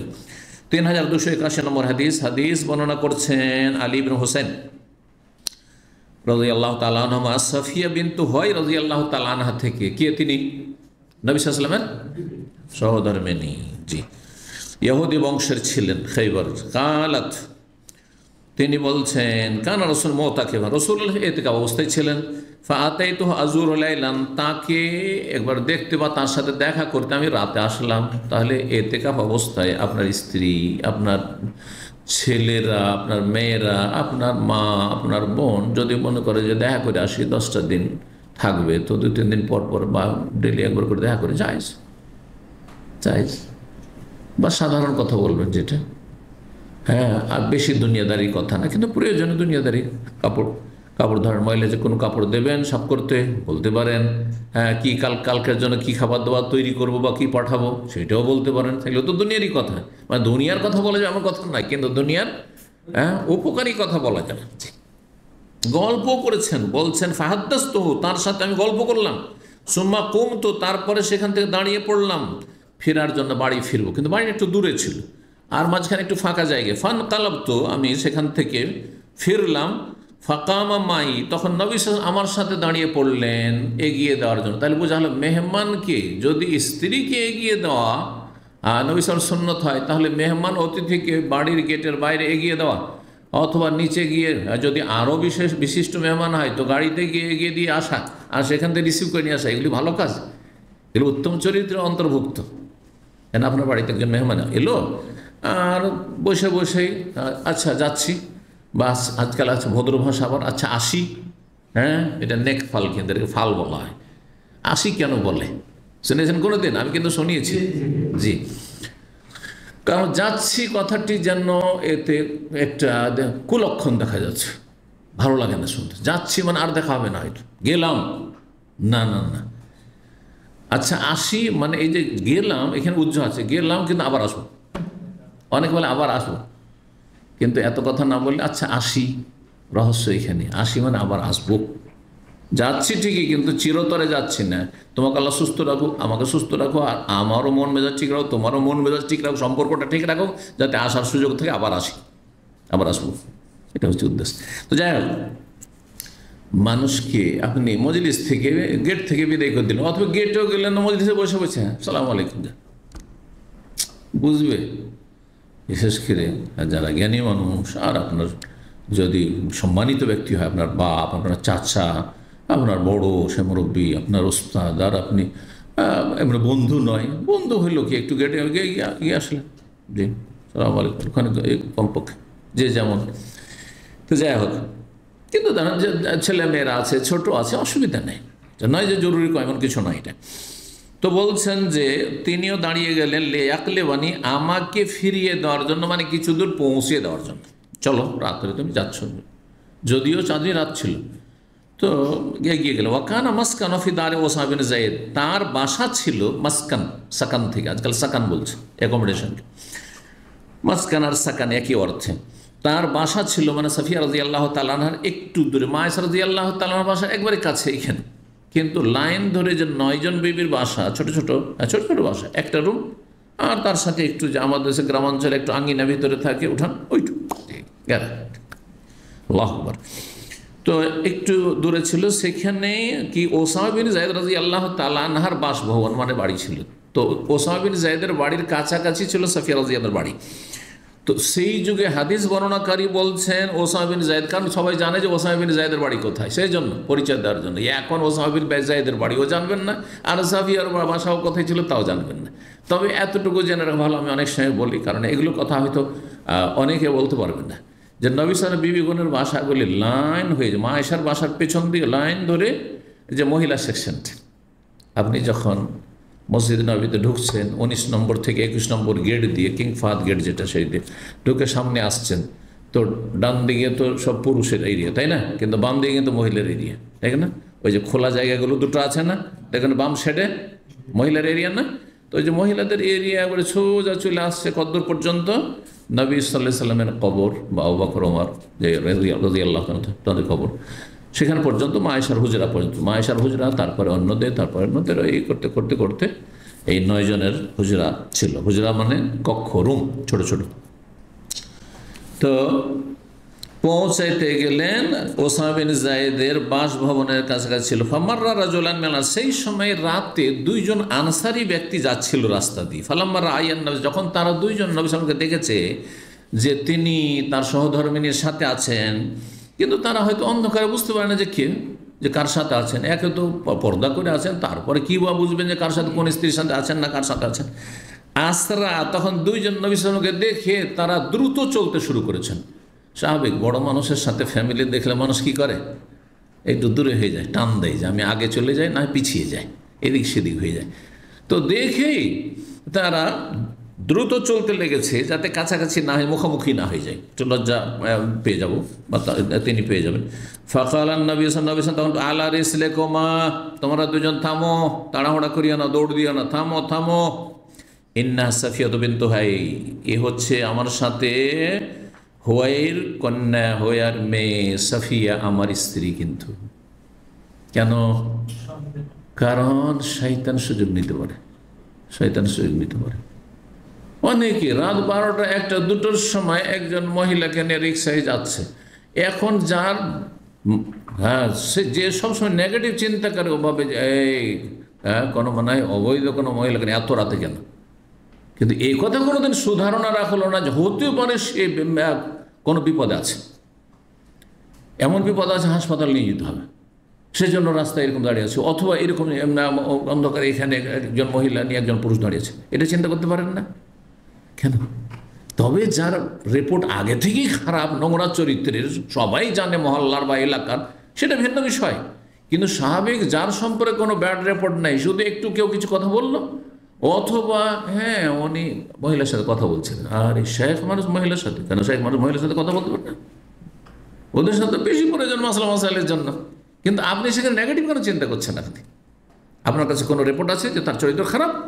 নাহলে এমনি এমনি শুনে আপনি হ্যাঁ না গোনায় শরিক হবেন না, নাহলে কবিরা গোনায় লিপ্ত হবেন আপনি, অথচ কিছুই নেই বাস্তবতা। তো যখন নবী সাল্লাল্লাহু কথা বললেন যে এটা হচ্ছে সাফিয়া, কিন্তু ফাকালা ওয়া সুবহানাল্লাহ ইয়া রাসূলুল্লাহ, সুবহানাল্লাহ, আশ্চর্য হচ্ছেন যে আপনি কি বলেন, আমরা সন্দেহ, আপনার সম্পর্কে সন্দেহ করতে পারি? এটা হইতে পারে? আল্লাহ নজর বলছে, শোনো, আজকে ভালো আছো, কালকে কালো হয়ে যেতে পারে। ইন্না শাইতানা ইয়াজরি মিনাল ইনসান, কারণ শয়তান মানুষের সাথে চলাফেরা করে মাজরাদ্দাম, রক্তের চলাচলের মতো। একটি ওর ব্যাখ্যা কামাজরাদ্দাম, আর হচ্ছে রক্তের চলাচলের সাথে সাথে, রক্তের চলাচলের যে স্থানগুলি মানে শিরা উপশিরা, তার সাথে সাথে শয়তান চলতে পারে। শয়তান যে কখন তোমার মধ্যে ঢুকে যাবে আর তারপরে তোমাকে অস্বস্তি দিতে থাকবে যে কে বা ছিল এত রাতে কেন, আর তারপরে এই সময় কেন, নবী সাল্লাল্লাহু আলাইহি ওয়াসাল্লাম আবার ইতিকাফ থেকে কেন বেরিয়েছেন, ইত্যাদি ইত্যাদি, তাই না? ওয়াইনি খাসিত, আমি আশঙ্কা করলাম, ভয় পেলাম, ইয়াকযিফা ফি কুলুবিকুম সুআন, যে শয়তান তোমাদের অন্তরে কোনো খারাপ কথা, মন্দ কথা যেন নিক্ষেপ না করে দেয়। আওকালা সে, অথবা কোনো কিছু ঢুকিয়ে না দেয়। 3282 নম্বর হাদিস বলছেন, সুলাইম ইবনে সুরাদ সাহাবী, কুনতু জালিসান মা নবী, আমি নবী সাল্লাল্লাহু আলাইহি ওয়াসাল্লাম সাথে বসেছিলাম, ওয়া রাজুলান ইয়াস্তাব্বানি, আর দুইজন ব্যক্তিকে দেখছি, দুইজন আপোষে গালাগালি করতে লেগেছে। দুইজন কথা বলতে বলতে, কথা কাটাকাটি করতে করতে একজন আরেকজনকে গাল দিতে শুরু করেছে, গালাগালি। তারপরে সেই যুগ ঝগড়া হইতো, মানুষ তখন মেজাজ কখনো গরম হবে আর তর্ক বিতর্ক হতে পারে, কিন্তু সেটা কম আর বেশি। এইরকম ঘটনা মাঝে মধ্যে হওয়া স্বাভাবিক। তো দুইজন তারা কি করতে, একে অপরকে গাল দিতে শুরু করেছে। ফাহাদুহুমা ইহমাররা ওয়াজহুহু, এই গাল দেওয়ার এক পর্যায়ে গিয়ে একজনের চেহারা একবারে লাল হয়ে গেছে। ওয়ান্তাফাখাত আউদাজ, আর তার শিরাগুলি ফুলতে শুরু করেছে। মানুষ যখন রেগে যায় তখন যে রগগুলি রয়েছে শিরাগুলো কি হয়ে যায়, ফুলে যায় রাগে। ফাকাল নবী সাল্লাল্লাহু আলাইহি ওয়াসাল্লাম, নবী সাল্লাল্লাহু আলাইহি ওয়াসাল্লাম বললেন তখন, ইন্নী লা আ'লামু কালিমাতান, আমি একটি বাক্য জানি, লাউ কালাহা, এই লোকটি যে এত রেগে গেছে, সে যদি বলতো তাহলে যাহাবা আনহু মা ইয়াজুদ, যা কিছু সে অনুভব করছে, মানে রাগ, যে রাগ পাচ্ছে সেটা তার থেকে দূরীভূত হয়ে যেত। লাউ কালা, সেটা কি, যদি সে বলে আউযু বিল্লাহি মিনাশ শাইতানির রাজিম, আমি বিতাড়িত শয়তান থেকে আল্লাহর আশ্রয় গ্রহণ করছি, যেমন তোমার কথা নয়, বাক্য জিকির, এটি আল্লাহর জিকির, আপনি এটাকে হালকা মনে করবেন না। অনেক মানুষকে বলি শয়তানের অনিষ্ট থেকে বাঁচার জন্য ওয়াসওয়াসার রোগ আপনার, আপনি আউযু বিল্লাহ বেশি বেশি পড়েন, ওটাকে হালকা মনে করছেন। হালকা মনে করিয়েন না, আপনি ইয়াকিনের সাথে পড়ুন, অনেক গুরুত্বপূর্ণ। আস্তাগফিরুল্লাহ, ছোট্ট একটি বাক্য, আস্তাগফিরুল্লাহ, শুধু আস্তাগফিরুল্লাহ। আমাদের কত কি সুরসার করে জিকির করে, শুধু আস্তাগফিরুল্লাহ। কিন্তু এই আস্তাগফিরুল্লাহ কথাটি যদি অন্তর থেকে পড়েন, অন্তরের খলুসিয়ত, অন্তরস্থল থেকে, আর সত্যি আল্লাহকে হাজির জেনে, তার এই আর কথাটি আল্লাহর আরশে গিয়ে পৌঁছবে, আর আপনার সমস্ত গুনাহ মাফ হইতে পারে। তার সাথে নিয়তটা সৎ থাকতে হবে, অন্তর থেকে বলতে হবে, মানুষের জীবনকে পাল্টে দিতে পারে। আস্তাগফিরুল্লাহ, সাথে সাথে ইনকিলাব, আপনার জীবনে বিপ্লব, আমি আর জীবনে এই পাপে নেই, গুনাহতে নেই, পরিবর্তন হয়ে সাথে সাথে তওবা। কিন্তু আপনি আস্তাগফিরুল্লাহ আস্তাগফিরুল্লাহ আস্তাগফিরুল্লাহ তসবিহ, এই বিদাতীদের মতো আর এই ফাসেকদের মতো তসবিহ জপতে আছেন, আর হাত তসবিহ জপছে, এই করছে, কিন্তু কলব তসবিহ করে না, কলব তসবিহ করে না, মুখে কখনো করছে, কখনো করেও না, মুখে শুধু হাতে করছে। এই যে আস্তাগফিরুল্লাহ, তোর কোনো কাজ হবে না। তো নবী সাল্লাল্লাহু আলাইহি সাল্লাম বললেন, যদি আউযু বিল্লাহি মিনাশ শাইতানির বলে যাহাবা আনহু মা ইয়াজুদ, যা কিছু সে অনুভব করছে, মানে রাগ যে পেয়েছে সেটা দূর হয়ে যেত। ফাকালু লাহু, তখন তাকে সাহাবীরা বললেন যে নবী সাল্লাল্লাহু আলাইহি সাল্লাম বলছেন তোমাকে তাআউযু বিল্লাহি মিনাশ শাইতান, শয়তানের অনিষ্ট থেকে তুমি আল্লাহর কাছে আশ্রয় কামনা করো, আশ্রয় গ্রহণ করো। ফাকালা, সে রাগ সামলাইতে না পেরে ও ভাবছে যে আউযু বিল্লাহি মিনাশ শাইতান, তারপরে নিউ মুসলিম হতে পারে, নতুন নতুন মুসলমান হয়েছে, ইসলামের কী বা কতটা জানেন। এখন সাহাবি তো আর সবাই একই দরজার একই মর্যাদা সাহাবি নয়, ঠিক কিনা? জি। তো বলছেন যে ভাবছেন তিনি হয়তো যে আমি যদি কোন পাগল হয়ে যায়, মস্তিষ্ক বিকৃত হয়, তাহলে না আউযুবিল্লাহ পড়ব, কিন্তু আমি তো সুস্থ মস্তিষ্ক সম্পন্ন, আর আমাকে গাল দিচ্ছে, তখন আমার খুব রাগ হয়েছে, তো আউযুবিল্লাহ, শয়তানের অনিষ্ট থেকে না আশ্রয় চাইবো আমি। তাই বলছেন ওই লোক যে ওয়াহালবি জনুন, আমি কি পাগল, আমার মধ্যে কোনো পাগলামি আছে যে আমি পাগল, সেই জন্য আমি আউযুবিল্লাহ পড়বো, আউযুবিল্লাহ পড়তে হবে। দেখেন আজকাল অনেকে আছে দোয়াকে গাল মনে করে, আর ওদের মধ্যে দোয়াকে কি মনে করে, গাল মনে করে। আল্লাহ ইয়াহদিক, কি এটা আসলে দোয়া, কিন্তু আরবদের কাছে মারাত্মক গাল। এই গাল দিয়ে আপনাকে মার খেতে হইতে পারে। এই দোয়া দিয়ে খবরদার কাউকে আল্লাহ ইহদিক বলতে, এই দোয়া দিতে যাবেন না। কিন্তু আমাকে যদি বলেন আল্লাহ ইহদিক, বলো আমি জাযাকাল্লাহ খাইর, আমি বুঝি যে আপনি আমার জন্য হেদায়েত চাই। আরে আমি তো সূরা ফাতিহাতে প্রতি রাকাতে সূরা ফাতিহা ইহদিনাস সিরাতাল মুস্তাকিম, আর ওই দোয়াটা আপনি দিলেন, দুটাকে গাল কেন মনে হতো? সূরা ফাতিহা গাল নাকি? তাহলে কত মূর্খামি! তাহলে চিন্তা করো। তাহলে কিছু কিছু প্রথা আছে, কুপ্রথা, সেগুলি আর কুপ্রচলন আছে, ঠিক না? করলেই সেটা ঠিক হয়ে যায় এমন কথা নেই। আপনি দুয়াটাকে আপনি মানে গাল মনে করে নিচ্ছেন, তার মানে কত দূর চিন্তা করেছে জানেন? এখানে কি উজ্জ্ব আছে? আল্লাহ ইয়াহদিক বললেন, তার মানে তুমি আমাকে পথভ্রষ্ট বলছো, আমাকে খারাপ বলছো, আমি খুব খারাপ, সেজন্য আল্লাহ যেন আমাকে হেদায়েত করে। না না, আমি খারাপ নয়, ভালো মানুষ। কথা বোঝা গেছে? আর এত দূর চিন্তা করার দরকার কি? কথাটি ভালো বলেছে, আপনি আমিন বলেন, আপনি ওর শুকরিয়া আদায় করেন, জাযাকাল্লাহ খাইর বলেন, জি, ঝগড়া শেষ হয়ে যাবে। কিন্তু যদি আল্লাহ ইহদিক কেউ বলে আপনাকে, ধরেন আপনাকে বলছে আল্লাহ ইহদিক, আর আপনি যদি বলেন আল্লাহ ইহদিক, তাহলে কি হবে? হ্যাঁ, দুইজনের লাফিয়ে শুরু হয়ে গেছে, হ্যাঁ, ধস্তাধস্তি শুরু হয়ে যাবে। হবে না? হবে না? জি হ্যাঁ। তো এ ছিল হাদিস 3283 নম্বর হাদিস। হাদিস বর্ণনা করছেন ইবনে আব্বাস রাদিয়াল্লাহু তাআলা, বলছেন কালান নবী সাল্লাল্লাহু আলাইহি ওয়াসাল্লাম আন্না আহাদাকুম ইযা আতা আহলাহু, হাদিস গতকালকে গিয়েছে, তোমাদের যে কোনো ব্যক্তি যখন নিজ পরিবারের কাছে আগমন করবে, মানে সহবাসে লিপ্ত হবে, তার আগেখানে সহবাসের অবস্থায় জিকির আজকার করা মাকরুহ, জি, হারাম বলবো না, কিন্তু অপছন্দনীয় এই অবস্থায়। এই জন্য এইটা জিকিরের সময় না, জিকিরের সময় নয়। ইচ্ছা করে আপনি জিকির আজকার করবেন, হ্যাঁ, ওই সময় সুবহানাল্লাহ আস্তাগফিরুল্লাহ পড়বেন, এটা চলবে না। কিন্তু তার আগ পর্যন্ত জিকির, এই জিকির সুন্নাত। এছাড়াও যদি বলেন অন্য দোয়া যা আপনি প্রয়োজন মনে করছেন, অসুবিধা নেই, অবশ্য প্রস্তুতি হচ্ছে আর সেই সময় দোয়া করছেন, অসুবিধা আছে নাকি? জিকির, যে কোনো দোয়াই জিকির। আচ্ছা, তারপরে সহবাস হয়ে গেল, তারপর আপনার শরীর নাপাক, গোসল ফরজে আছে, জিকির করতে পারবেন না? পারবেন না। সমস্ত জিকির করতে পারবেন, একমাত্র কোরআন তেলাওয়াত করতে পারবেন না। কারণ জুনবি গোসল ফরজ যদি হয়, তাহলে কোরআন তেলাওয়াত চলবে না। মাসিক অবস্থায় থাকা মহিলার বিষয়টি ভিন্ন, কারণ ও গোসল করলেও পাক হইতে পারবে না। সেই জন্য কেউ কেউ বলেছে মাসিক অবস্থায় মুখস্থ কোরআন পড়তে পারবে, বুঝছেন? কিন্তু যার গোসল ফরজে স্বপ্নদোষের কারণে অথবা স্বামী স্ত্রী মিলনের কারণে ও তো গোসল করলে পাক হয়ে যাচ্ছে, হ্যাঁ, সুতরাং মুখস্থ কোরআন পড়তে পারবে না, কোরআনের জিকির করতে পারবে না, মানে কোরআন তেলাওয়াতের জিকির করতে পারবে না। কথা বোঝা গেছে? কিন্তু দোয়া নাপাক অবস্থায় দোয়া করা যাবে না, সমস্ত কাজকর্ম করা যাবে। তবে উত্তম হচ্ছে উজু করে নেওয়া। এই জন্য সহবাসের পরে উজু করে নিয়ে কাজকর্ম করেন, পাকশাক করেন, অথবা আপনি ডিউটি করেন, অসুবিধা নেই। গোসল ফরজ আছে, আপনি উজু করলেন, ডিউটি করে বেড়াচ্ছেন, অসুবিধা নেই। বাস নামাজ সলাতের সময় হওয়ার আগে আগে কিন্তু আপনাকে গোসল করতে হবে। সকালবেলা ডিউটি করে আপনার 11:30 ছুটি হয়ে যাবে, গিয়ে তাড়াতাড়ি গোসল করে আপনি জোহরে হাজির, তাহলে গুনাহগার হলেন না আপনি।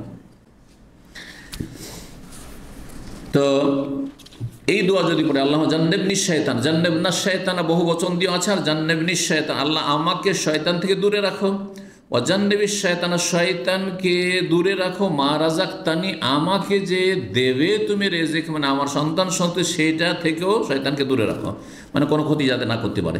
ফাইন কানা বাইনা ওয়ালাদুন, আর তারপরে এই দোয়া পড়ার পরে যদি আল্লাহ রাব্বুল আলামিনের ফয়সালা হয় যে এই সহবাসের মাধ্যমে, মিলনের মাধ্যমে, হ্যাঁ, বাচ্চা ভূমিষ্ঠ হইল, লাম ইয়াদুরু, শয়তান ক্ষতি করতে পারবে না, ওয়ালাম ইউসাল্লাত আলাইহি, শয়তানকে তার উপর, হ্যাঁ, চাপিয়ে দেওয়া হবে না, বা শয়তান প্রভাব বিস্তার করতে পারবে না, প্রভাব ফেলতে পারবে না, শয়তানের তার উপর কুপ্রভাব পড়বে না, ছেলেটা বদমাইশ হবে না, হ্যাঁ, বেদিন হয়ে যাবে না, অথবা ছেলেটার শারীরিক কোনো ক্ষতি হয়ে যাবে না, ইত্যাদি। শারীরিক হোক অথবা ধর্মীয় ক্ষতি হোক, কোনো ক্ষতি, দিন দুনিয়ার কোনো ক্ষতি হবে না এবং প্রভাব ফেলতে পারবে না শয়তানজি।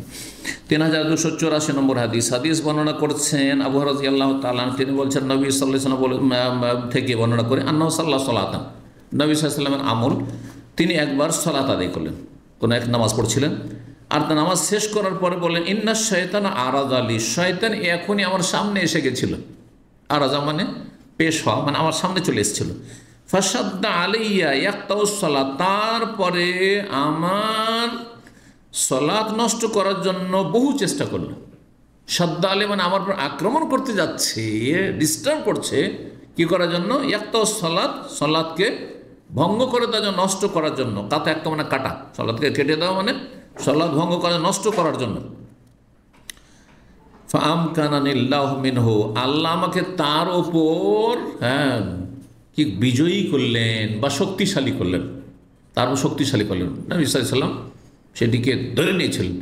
ধরে নেওয়ার পরে অন্য হাদিসে রয়েছে, আমার ফাতাযাক্কারতু কওলা আখি সুলাইমান আলাইহিস সালাতু ওয়াস সালাম, সুলাইমান আলাইহিস সালামের সেই দুয়ার কথা আমার মনে চলে আসলো, রব্বিগফিরলি ওয়া হাবলি মুলকান লা ইয়ানবাগি লিআহাদিন মিন বাদি ইন্নাকা আনতাল ওয়াহাব। কোরআনে কারিমে রয়েছে, হে আল্লাহ আমাকে ক্ষমা করে দাও। সুলাইমান আলাইহিস সালাম দোয়া করেছেন আল্লাহর কাছে, ওয়া হাবলি মুলকান, এমন রাজত্ব আমাকে দান করো, লা ইয়ানবাগি লিআহাদিন মিন বাদি, আমার পরে যেন এইরকম রাজত্ব কেউ না পায়।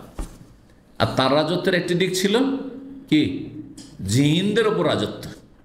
কোন রাজা বাদশাহ পৃথিবীতে আসেনি যার জিনের উপর রাজত্ব ছিল না। আবু বকর, ওমর, ওসমান, আলী, মানুষের উপর রাজত্ব ছিল, তাই না? আমিরুল মুমিনিন, খলিফাতুর রাসূলুল্লাহ, কিন্তু জিনের উপর রাজত্ব ছিল একমাত্র সুলাইমান আলাইহিস সালাম। নবী সাল্লাল্লাহু ধরে নিলেন, তারা বললেন যে না, যখন আমার সঙ্গী মানে রসুল, তিনিও নবী, আর তিনি এই দোয়া করেছেন, তাহলে তাতে আমি আর হস্তক্ষেপ করব না, সেই রাজত্বটি তার জন্যই থাকে, আর ছেড়ে দিলেন নবী সাল্লাল্লাহু আলাইহি ওয়াসাল্লাম। জি, 3285 নম্বর হাদিস বর্ণনা করছেন আবু হুরায়রা রাদিয়াল্লাহু তাআলা আনহু, বললেন, ইযা নুদিয়া বিল সালাত, যখন আজান দেওয়া হয়, আদবার শয়তান তখন পালায়ন করে, আদবার দোবর থেকে মানে পিঠ ফিরিয়ে পালানো। ওয়ালাহু দৌরাতুন, কি অবস্থায় পালায়? যখন শয়তান পালায়ন করে তখন সশব্দে বায়ু ছাড়তে থাকে, সশব্দে বায়ু ছাড়তে থাকে।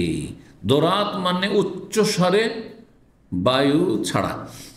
ফাইদা কুযিয়া, যখন আজান শেষ হয়ে যায়, আকবাল, আবার ফিরে চলে আসে মসজিদে, আসার পরে ওয়াসওয়াসা দিতে থাকে, ভুলাইতে থাকে। ফাইদা সুবিয়া বিহা, যখন আবার সলাতের একামত দেওয়া হয়, তাসরিব মানে এখানে একামত যখন দেওয়া হয়, আবার পালাতে শুরু করে, কিন্তু একামতের আওয়াজ তার বেশি দূরে যায় না, আজানের আওয়াজ বেশি দূর, যত দূর পর্যন্ত তত দূর পালায়। ফায়দা কুযিয়া, যখন আবার একামতও শেষ হয়ে যায় সম্পূর্ণ, আকবাল, আবার ফিরে আসে, হাত্তা ইয়াখতুরা বাইনাল ইনসানি ওয়া কলবিহি, আর আসার পরে মানুষ এবং তার অন্তরের মাঝে কি করে? খটকা দিতে শুরু করে। খটকা দিতে শুরু করে, কি থেকে কি সব মনে চলে আসলো, যেগুলি সারাদিন মনে আসে না, সবগুলি কথা স্মরণে আসছে কখন? নামাজের অবস্থা। এগুলো শয়তানের তরফ থেকে, যে শয়তান লেগে আছে। ফায়াকুলু, সে শয়তান বলতে থাকে, এমনভাবে বলছে আত্মগোপন করে যে বুঝতে পারছেন না, কিন্তু আপনি কেন ভুলে যাচ্ছেন? আরে দ্বিতীয় রাকাতে মনে নেই যে প্রথম রাকাতে ইমাম কোন সূরা পড়লো, অত ছোট্ট সূরা মুখস্থ আছে, বলে যাই না আমরা। আর তারপরে কয় রাকাত হইলো সব ভুলে যায়, মনে হচ্ছে লাগাম ধরে আমাদের টানছে, না হলে মুশকিল, মহা মুশকিল। অধিকাংশ লোকের খবরই নেই যে কয় রাকাত হইলো, ইমাম সালাম ফিরছে, সেজন্য সালাম ফিরছে। উযকুর কাজা, এটা মনে করো, ওইটা মনে করো, এটা স্মরণ করো, ওইটা স্মরণ করো, হাত্তা লা ইয়াদরি, এমন হয়ে যায় পরিস্থিতি, আসালাসান সাল্লাম আরবান, 3 পড়লাম না 4 পড়লাম, মনেই নেই আর।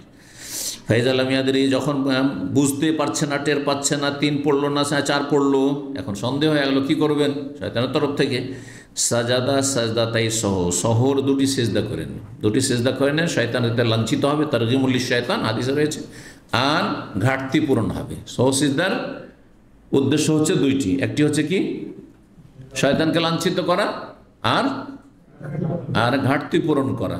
তৃতীয় কেউ বলেছেন, আর সেটা ঠিক আছে যদি এইভাবে বলে, সেটা হচ্ছে যে নবী সুন্নাত পালন করা, নবীর আদর্শ ইত্তেবা করা, অনুসরণ করে, এইটি হচ্ছে বড় গুরুত্বপূর্ণ কাজ, কোনো রহস্য জানি আর না জানি। জি, 3286 নম্বর হাদিস বর্ণনা করেছেন আবু হুরায়রা রাদিয়াল্লাহু তাআলা আনহু, বলছেন, ক্বালা নবী সাল্লাল্লাহু আলাইহি ওয়াসাল্লাম, কুল্লু বানি আদম ইয়াতআনু শায়তান ফি জামবিহি বিইসবাইহি হিনা ইউলাদু, প্রত্যেক আদম সন্তানের 2 পার্শ্ব বা পার্শ্ব দেশে, জামবিহি তার পার্শ্ব দেশে মানে সাইডে, এখানে নয় ওইখানে, পার্শ্ব দেশে কি করে? শয়তান টোকা মারে বা খোঁচা দেয়। কি বলে আপনারা? খোঁচা বলেন? খোঁচা মারা, গোতা মারা। জি, খোঁচা মারে কি দিয়ে? বেইসবাহি, 2 আঙ্গুল দিয়ে। তাহলে শয়তান আঙ্গুল আছে, কথা বোঝা যায়? শয়তান আঙ্গুল দিয়ে খোঁচা মারে। আর কখন এটা? হিনা ইউলা, যখন সে ভূমিষ্ঠ হয়। ভূমিষ্ঠ হওয়ার সময়। এই জন্য মায়ের পেট থেকে বেরিয়েই কুহা কুহা শুরু করে দেয়, এই কান্নার জন্য। একটু আঘাত লাগে, ছোটো বাচ্চা একটু আঘাত লাগলেই কান্না শুরু করে দেয়। গায়রা ঈসা ইবনে মারিয়াম, একমাত্র ব্যতিক্রম হচ্ছে ঈসা ইবনে মারিয়াম, মারিয়াম পুত্র ঈসা আলাইহিস সালাম। জাহাবায়াত অন, এই মারিয়ামের পুত্র ঈসা আলাইহিস সালাম নবীকেও যখন ভূমিষ্ঠ হলেন তিনি, তখন তাকেও খোঁচা মারতে গিয়েছিল। ফাতানা ফিল হিজাব, কিন্তু খোঁচা মারতে সক্ষম হয়নি, আল্লাহ তাকে সুরক্ষিত করেছিলেন। সুতরাং খোঁচা মারতে গেছে, তার ওপরে যে কাপড় বা পর্দা রয়েছে সে পর্দায় গিয়ে খোঁচাটা লেগেছে, তার গায়ে লাগেনি। হ্যাঁ, খোঁচা লেগেছে পর্দাতে, কাপড়ে, হিজাব মানে সেই কাপড়ে, কিন্তু তার গায়ে শরীরে লাগেনি। 3287 নম্বর হাদিস বর্ণনা করছেন আলকামা তাবেই কালকাদেম তু শাম দেশে। আলকামা ছিলেন কুফায়, ইরাকে। আলকামার আসওয়াদ ইবনে মাসউদ রাদিয়াল্লাহু তাআলা আনহুর বিশিষ্ট দুইজন ছাত্র। তো বলছে শাম দেশে গেলাম। কালু, তখন বলেন আবু দারদা, এখানে কে আছে? সাহাবাই জিজ্ঞেস করলেন যে সাহাবাই কেরামদের মধ্যে এখানে কে কে আছেন? কারণ সাহাবাই কেরাম জামানা শেষ হতে যাচ্ছে, একজন দুজন করে কোনো কোনো শহরে আছেন। বিশিষ্ট সাহাবী কে এখানে আছেন? বলছে আবু দারদা রাদিয়াল্লাহু প্রখ্যাত সাহাবী আছেন। কালা ফিকুম আল্লাযী আজারাহুল্লাহু মিনাশ শাইতান আলা লিসানি নবিহি, তখন তিনি বললেন, আলকামা বললেন যে তোমাদের মাঝে কি এমন ব্যক্তি রয়েছেন যাকে আল্লাহ রক্ষা করেছেন শয়তানের অনিষ্ট থেকে নবী সাল্লাল্লাহু আলাইহি সাল্লাম মুবারক জবানের দুয়ার মাধ্যমে? আলা লিসানি নবী, নবীর জবানের মাধ্যমে, মানে নবীর জবান দ্বারা যে দুয়া দিয়েছেন নবী সাল্লাল্লাহু আলাইহি সাল্লাম, আল্লাহ যেন আম্মার বিন ইয়াসিরকে শয়তান থেকে রক্ষা করেন। সেই বিশিষ্ট সাহাবী আম্মার বিন ইয়াসির কি তোমাদের মাঝে আছেন? এই কথা বলেছিলেন। জি, তিনি কে? তারপরে হাদিসটিতে আসছে কাল আল্লাযী আজারাহুল্লাহু আলা লিসান, যাকে আল্লাহ রক্ষা করে শয়তান অনিষ্ট থেকে, তার নবী সাল্লাল্লাহু আলাইহি সাল্লাম বা আল্লাহর নবী, আর নবীহি মানে আল্লাহর নবী সাল্লাল্লাহু আলাইহি সাল্লামের মোবারক জবানের দুয়ার বরকতে, ইয়ানি আম্মারান, তিনি হচ্ছেন আম্মার, অর্থাৎ ইয়ানি মানে অর্থাৎ তিনি কে?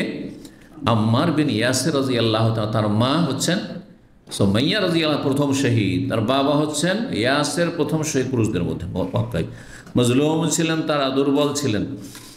3288 নম্বর হাদিস বর্ণনা করছেন মা আয়েশা রাদিয়াল্লাহু তাআলা আনহা, বলছেন আল মালায়েকা তাহাদ্দাসু বা তাহাদ্দাসু ফিল আনান, ফেরেশতারা, কালকে হাদিসটি বলছিলাম কিন্তু হাদিসটি চলে, ফেরেশতারা, আর এর আগে একবার গিয়েছে, ফেরেশতারা মেঘমালাতে, আনান মানে গামাম, গামাম মানে বাদল, গামাম সাহাব, গামাম কথাটি কোরআনে কারিমে রয়েছে, আর সাহাব তো প্রসিদ্ধ, আজকালও বলা হচ্ছে। আনান মেঘমালায় ফেরেশতারা কথাবার্তা বলতে থাকে, আপোষে কি করে? আলাপ আলোচনা করতে থাকে। বিল আমরে মানে আল্লাহ রাব্বুল আলামিনের সৃষ্টিগত নির্দেশনা সম্পর্কে, যে আল্লাহর কি নির্দেশ হলো, আল্লাহর কি ফয়সালা হলো, আল্লাহর ফয়সালা সম্পর্কে। এখনো ফিল যা কিছু পৃথিবীতে ঘটবে সে সম্পর্কে, যা ঘটতে যাচ্ছে, আজকে ধরনের ঘটবে, আজকে রাত্রে ঘটবে, কালকে ঘটবে, এই বিষয়গুলো নিয়ে আলোচনা হয়। ফাতাসমু শায়াতিন, শয়তানগুলি কিন্তু শুনতে থাকে, জিন শয়তান ওপর দিয়ে গিয়ে শুনতে থাকে আল কালেমা, কোনো একটি কথা, ফাতাকুরুহা, একটি কথাও যদি শুনেন নাই, ফি আজানিল কাহেনে, সেটাকে নিয়ে এসে কি করে দিয়ে নিক্ষেপ করে গণক বা জ্যোতিষীর কানে। কেমনভাবে? কামাত তোকারুল কারুরাতু, যেমন পানি ঢালা হয়। তাহলে তাররা একরমান, এখানে হচ্ছে ঢালে, তারা কি জ্যোতিষীর কানে এসে সেই কথাটিকে ঢালে, মানে দিয়ে দেয় কানে। যেমন কারুরা কাকে বলে? এই যেগুলো প্লাস্টিক অথবা যে কোনো বোতল টোতল, এগুলো কারুরা। হ্যাঁ, পানির বোতল আজকাল কারুরা বলছে না, কারুরা। তো কারুরাতে যেমন পানি ঢালা হয়, ফায়াজিদুনা মাহা, যখন একটা কথা শুনলো, সত্য কথা, কিন্তু একটা কথা এসে বললো গণককে, সে তার সাথে বাড়িয়ে দেয় বা তারা বাড়িয়ে দেয়, এই গণকরা মেয়াতা কাজে 100টি বা শত মিথ্যা কথা, 100টি মিথ্যা কথা, একটা সত্য কথা মানুষরা বিশ্বাস করে। জি, 3289 নম্বর হাদিস, এটি আমাদের সর্বশেষ হাদিস আজকের। বলছেন আবু হুরায়রা রাদিয়াল্লাহু তাআলা আনহু, নবী সাল্লাল্লাহু আলাইহি সাল্লাম বলেন, আত-তাসাউবু মিনাশ শায়তান, হাই আসা শয়তানের তরফ থেকে। কার হাই আসছে? কার হাই আসছে? হাই আসছে মানে তাকে ঘুম আসছে, হ্যাঁ, ঘুম আসার, গাফিলতির, অলসতার লক্ষণ। জি, তাসাউব মানে হাই হচ্ছে শয়তানের পক্ষ থেকে। ফাইদা তাসাবা আহাদুকুম, তোমাদের কারো যখন হাই আসে, ফালিয়ারুদ্দুহু মাস্তাতা, যথাসাধ্য সেটিকে যেন চেপে রাখি, দমিয়ে রাখি, আসতে দিবেন না, কমাবার চেষ্টা করবেন। জি, আর হা করে ছেড়ে দেবেন না, হা করে ছাড়লে শয়তান হাসবে কিন্তু। ফাইজা তাসাবা আহাদুকুম ফালিয়াদমা ফাইন্না আহাদুকুম ইযা ক্বালা হা, এই যে দেখেন চলে হাদিস, তোমাদের যে কোনো ব্যক্তি যখন হাই আসে আর হা করে মুখটাকে বেশি ফাঁক করে দেয়, দাহিকা শয়তান, তখন শয়তান হাসাহাসি করতে থাকে, শয়তানরা আপোষে হাসাহাসি করতে থাকে। এখানে আজকের আলোচনা শেষ করছি। ওয়া জাযাকুমুল্লাহু খাইরান ওয়া সাল্লাল্লাহু আলা নবিয়িনা মুহাম্মদ ওয়া আলা আলিহি ওয়া সাহবিহি আজমাইন। المسلمين والمسلمات والمؤمنين والمؤمنات والقانتين